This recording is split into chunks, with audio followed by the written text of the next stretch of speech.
All right, so here is the mini movie on case study 3. I put this together so that you could potentially listen to it more than once if you needed to, and hopefully this will help get you set up for success for case study 3. This is what the assignment looks like, and it's going to still be based on algae. So we have that review for the ANOVA that we went through that had to do with looking at the various water sources. So this is sort of the same idea, except for now we're going to be looking at what's the best nitrogen source. So we're assigning it on April 13th. It is going to be due in Canvas on Friday, April 22nd, and late papers will be taken up until Friday, April 29th. So that's kind of the plan. So a little bit of background, which is similar to what we talked about before. We are trying to grow a whole bunch of algae so that we can take up CO2 from a coal-fired power plant in Kentucky, since Kentucky has so many coal-fired power plants. One of the things that we want to do is make sure that we're giving the algae the right nutrients and also not overdoing it, giving them nutrients that they can use without spending too much money on it. So in the lab, we go ahead and give nitrogen sources that are maybe a little bit more expensive because we only have to do it in small flasks. If we're going to do it on a large scale, we want to make sure we're using the cheapest nitrogen source possible. So we're going to try to use something that's more similar to what we use in the actual in the field. So here's my background. Now, I wrote this myself, and I would really appreciate it if nobody cut and pasted it. But it's really an opportunity for you to read it and have it in front of you and potentially paraphrase it, go look at other sources, figure out another way to say it. Your explanation, your background doesn't have to be as long, but again, copying and pasting it isn't really appropriate. So that's the background about why we use algae and why we care about the nitrogen source. The next section has bulleted points about how the procedure was actually done. Now, the good news here is that since they're already in bullets and I want you to put them into a paragraph form, you're going to have to change these into sentences anyway. So once you change it into a sentence, it won't look nearly the same as mine. So again, you can't cut and paste it. You need to paraphrase it and put it into a paragraph. Now, within the context of this movie, I'm going to tell you a little bit more about what we do in the lab so that hopefully you can add a couple of other details and kind of get a real feel for what we're doing. Alright, so the first thing we do is prepare the media. The media is just prepared in various flasks with water and all the other nutrients that the algae needs, but specifically using urea, potassium nitrate, and ammonium nitrate to figure out as the nitrogen source. Okay. Now we are going to need enough for 3 flasks per treatment because we're going to have a total of 9 flasks. So our treatment is the kind of nitrogen that we use, and we're going to have replications, and we'll have 3 of each one. Okay, and we're going to add 400 milliliters of each media to each flask. Each one of the flasks is going to be inoculated with 30 milliliters of algae from stock culture. You can see the stock culture over here. This is the dark green one, and then we've got the light green ones are once we've added the 30 milliliters of that darker algae. We've been doing this for long enough that typically we have a pretty good idea of how much algae we start with, but sometimes it kind of changes. That's one of the reasons why we have to do all of them at the same time. We can't just test one nitrogen source and come back in a week and do the next nitrogen source and so on. We have to do them all at the same time. At the very beginning, we're going to go ahead and take 3 10 milliliter algae samples from each flask for a total of 27 samples. We need to do this because we need to figure out how much algae we started with on the very first day. Okay, after we've got that all set, we're going to put the flasks under a light with 3% CO2 and fluorescent lighting for 96 hours, and they're going to be stored at room temperature, which in this case is 22 degrees Celsius. And we're going to come back to these flasks every 24 hours and take a sample, and from that sample we're going to be able to measure the pH and the dry weight, so how much algae is actually in there. The next picture shows you what it's like when we actually measure the pH of the algae samples, but we're not going to do anything with that data. We just want to make sure we're keeping track of the fact that we are recording it. The next thing we need to do is take those samples that we collect every day and figure out what the dry weight is. So we're going to use a vacuum filtration apparatus, and we're going to filter that 10 milliliters of algae sample into a pre-weighed crucible lined with a 0.2 micrometer filter. So that filter is going to keep all the algae from going through the holes and is going to make sure that all we lose is the water. Now, even once we've done that, these crucibles still have a little bit of water in them, whether they're inside the algae or kind of stuck to the outside of the algae. So we're going to dry those crucibles in a 105-degree-Celsius oven for 24 hours. We do have to make sure that they come to room temperature before we measure them, but we're going to do that in a desiccator so that there's no additional moisture that's being sucked up by those crucibles when they're being cooled. So then we're going to weigh those crucibles, and from that we had the weight from before and we'll have the weight from after, and we've added the algae, and the difference between the two will be how much algae was in that 10 milliliter sample. So here is a rundown of the media recipes. You are going to want to include this in your write-up. And this one you can actually copy and paste, but I would appreciate it if you tried to at least make it look like it fits with the rest of your report. This is just to give you an idea of what the seed culture system looks like in terms of how all of the flasks are related to each other, and a little bit more about what we're adding and what the conditions are. I think it's just helpful to see it in one big picture. Alright, so when it comes to the actual report, there's two things that we need to do. In the assignment, I've broken that up into Part 1 questions and Part 2 questions. And these are the questions that you will need to answer within the context of your write-up. The Part 1 questions have to do with algae and nitrogen. Okay, so we're going to be answering questions like, is there an effective nitrogen source on the growth rate of the Schinidesmus algae? Okay, we are going to try to include things that make it sound for sure like we did a statistical test. So we're going to include things like confidence interval, the name of the hypothesis test, the p-values, all those things that happen to be appropriate. We are going to have a little bit of a discussion about what are the possible sources of error.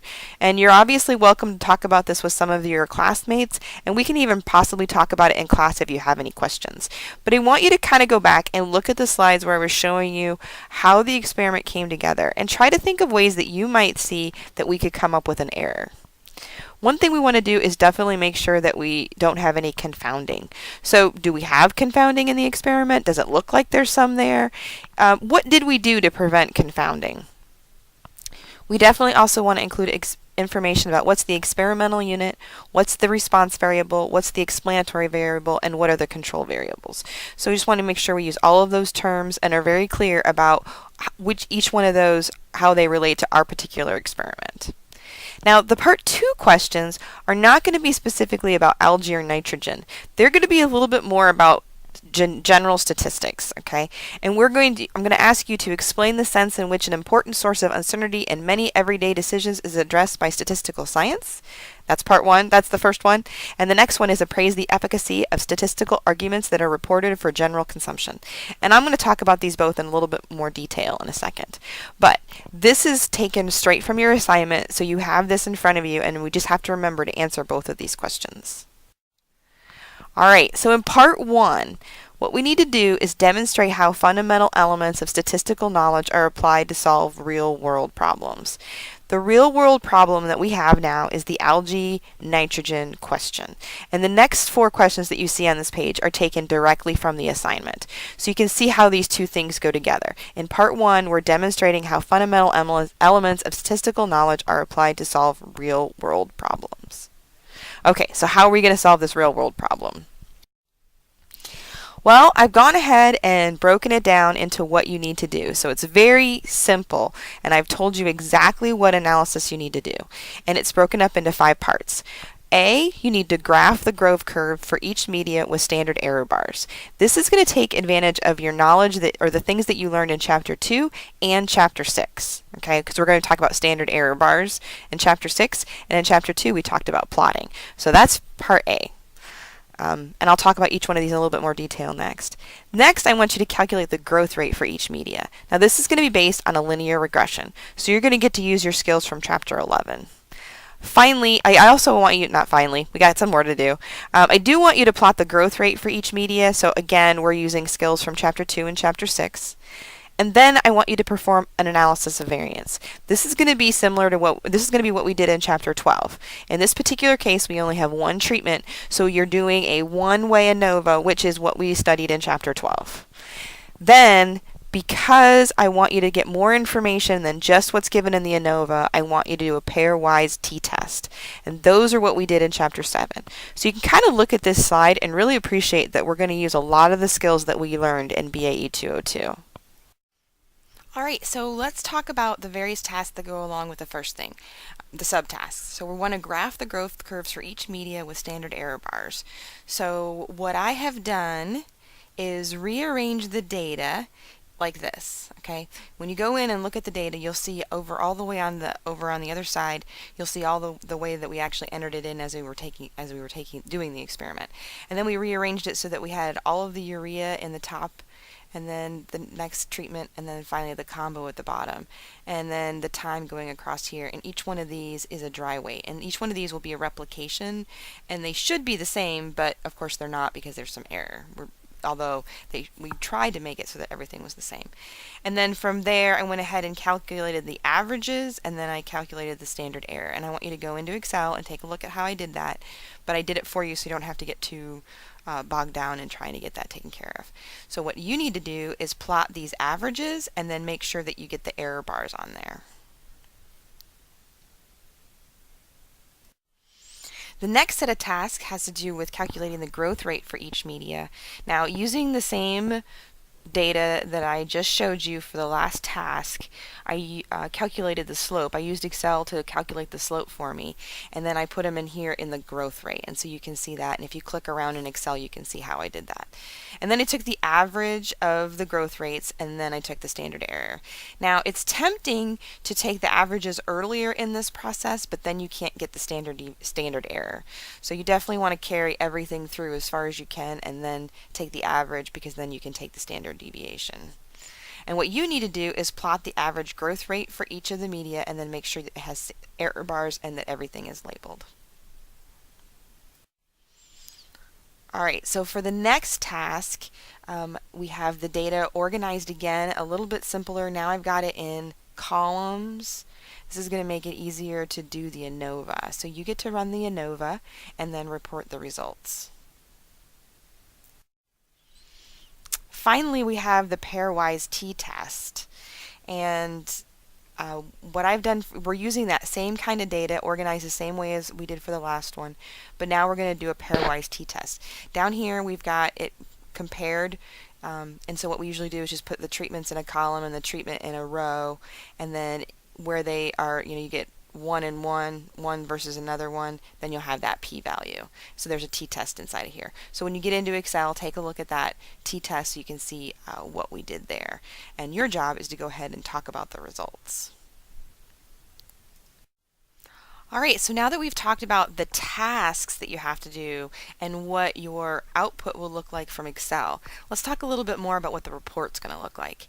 So I really want it to be organized in 6 paragraphs with these actual headings: introduction, methods, data analysis, results and discussion, conclusions, and further discussion. And there's a little bit of a description about what goes into each one of these sections, and I have a little bit, and this is actually in the assignment. This is cut and pasted from the assignment, but there's more in this presentation as well, so we'll talk about a little bit more about each one of these. The introduction is really where you're just going to introduce the goals and the tasks involved in the assessment of which nitrogen source facilitates the fastest growth.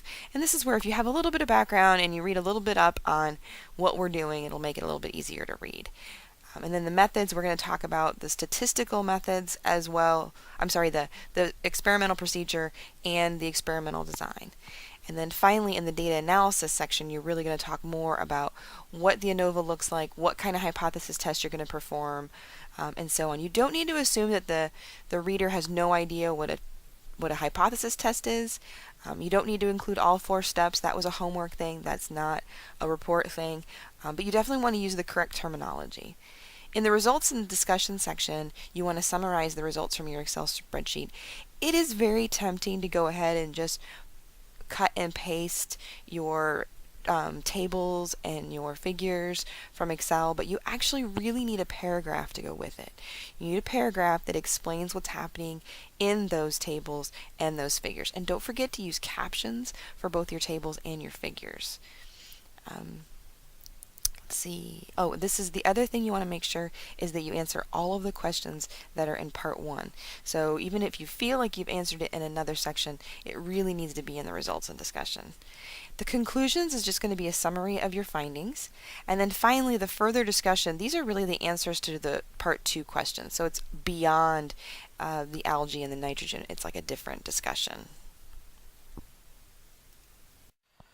Alright, so here's a recap of the report sections, the introduction, the methods. Within the methods, you're going to talk about your experimental procedures, and then what's the experimental design, and also how are you going to analyze the data. In the results and discussion, you're going to actually talk about what the results were, and then the conclusions, and then finally the future discussion, which is where you're going to answer the questions for part 2. Okay, again, just a little thing to kind of remind us. The experimental procedures is how the experiment was done. We want you to think action words. Poured, weighed, shaken, mixed, all the things that we actually did in the lab. That is, the experimental design is going to have an influence on how we did our experimental procedures. And the experimental design is also going to have an influence on how we do our data analysis. The experimental design is really just how the experimental units were organized to ensure that the treatments were applied appropriately and randomly. And again, the data analysis is how the statistics were done. So in BAE 202, we have looked at the experimental design for a completely randomized design and how it relates to a one-way ANOVA. Okay, the way it relates to a one-way ANOVA is that the treatments are randomly assigned to all the experimental units. In a completely randomized block design, it's going to relate to a two-way ANOVA. In that way, the experimental units are divided into blocks and then assigned treatments randomly. So these are the two that we've already talked about. And I'll give you a hint. This is the completely randomized design is the one that goes with this experiment. Okay, when we start talking about Chapter 3, we're going to get an opportunity to look at some more experimental designs, but I'll go ahead and leave that until another day. Here's ones that we're not going to talk about in BAE 202. I really just want to make sure that you kind of get an idea that there are other experimental designs out there. When we're really only going to talk about 3 in depth, it feels like maybe they're not that important and they're not used that often, but really they are. Alright, let's take a look at the rubric just as a way to reinforce what it is that we're trying to put into this report. The complete rubric is given in the assignment. I'm just highlighting meets expectations and does not meet expectations here in this slide.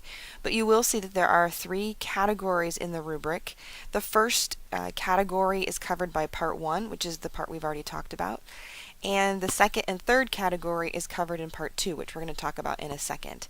But if we just, kind of take a look at the difference between meets expectations and does not meet expectations, it really has to do with making complete thoughts, complete discussions, making sure that the results are discussed in a way that follows and shows that you have statistical knowledge to base your write-up on. So, take a look at the rubric and see if you can help motivate you to write enough to really get that meets expectations or even exceeds expectations. Alright, so let's talk a little bit more about the Part 2 stuff. So in a paragraph with the heading Further Discussion, I want you to explain the sense in which an important source of uncertainty in many everyday decisions is addressed by statistical science. And then I also want you to appraise the efficacy of statistical arguments that are reported for general consumption. And I've got a little bit more about both of those. So for explaining the sense in which an important source of uncertainty in many everyday decisions is addressed by statistical science, I want you to kind of think about some of the stuff we've talked about specifically, because what we've been trying to get is an elevated appreciation for the importance of the average and the standard deviation, right? We use averages a lot to make decisions, but the averages are only as good as the standard deviation that goes with them. So that's one of the things that really gets introduced as far as statistical science. The other really important thing to realize is we never really know the true statistic. Remember, we don't really ever know the true mean of a population because we'd have to measure the entire population. All we can do is guess and then check to see if we're about 95% correct. And we've talked about this a lot, so it should be fun to kind of write a paragraph that explains all that. Okay, appraise the efficacy of statistical arguments that are reported for general consumption. Okay, this is really related to the point that I've been trying to drive through this class, which is your conclusions are only as good as your assumptions. If you don't make the right assumptions going into an experiment, you are not going to get the good results coming out. And since it's such an important relationship between those two things, we always have to give our reader the assumptions that we use so they can also decide whether or not they're going to believe our conclusions. So what this means is we have to be careful about what we read and we believe, because there are mistakes out there and we have to be ready to spot them and have a way to appreciate that that is happening. All right, well, we've covered a lot of material. Is anybody feeling overwhelmed? I know I'm feeling overwhelmed, and I'm actually on my last slide. So I did put together sort of this getting started kind of list of tasks, so we can kind of organize your thoughts in terms of what you need to do. I think the first thing to really do is check out the background information. Do a little bit more research about what it is that we're trying to accomplish. And I have two suggestions as far as how to do that. One is to go ahead and look at our extension publication that describes the overall project, so you can kind of see where we're coming from in terms of that project. Then there's also the mini movie about algae and ANOVAs. It's a really good time to take a look at ANOVAs that are even a little more complicated than what are going to be in this analysis. And don't forget that the analysis that's in that mini movie about the water sources, that data file with all of the work is on the example tab in the Excel spreadsheet that you get with this assignment. So I think it's a good idea to go ahead and look at that example and kind of see what Excel looks like when you carry the analysis all the way through. And then when you get to the data tab in Excel, you'll see that you have all the data, you just don't have all the analysis, and your job is to put that analysis together. Probably the first thing to do is think about the plots that you're going to have to come up with. You need to plot the dry weight over time for each nitrogen source and also plot the growth rate for each nitrogen source. You do need to make sure that you add standard error bars to the plots, which can be a little tricky because Excel does not want to make your life easy when it comes to error bars. We also need to make sure that inside of your report you mention that those error bars are actually standard error. Because we could actually also plot or use error bars that are standard deviation, we always have to make sure we tell the reader whether it's standard deviation error bars or standard error bars. So we definitely need to include that.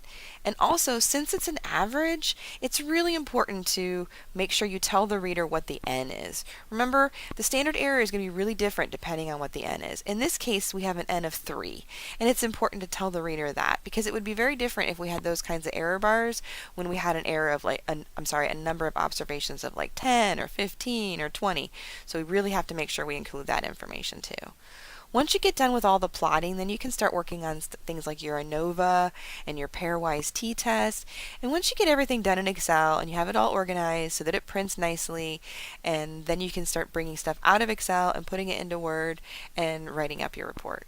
So hopefully this mini movie will help. Hopefully I'm providing you with enough information on how to get started and helping you to not feel too overwhelmed. And this is it. That's the end, and good luck on your case study.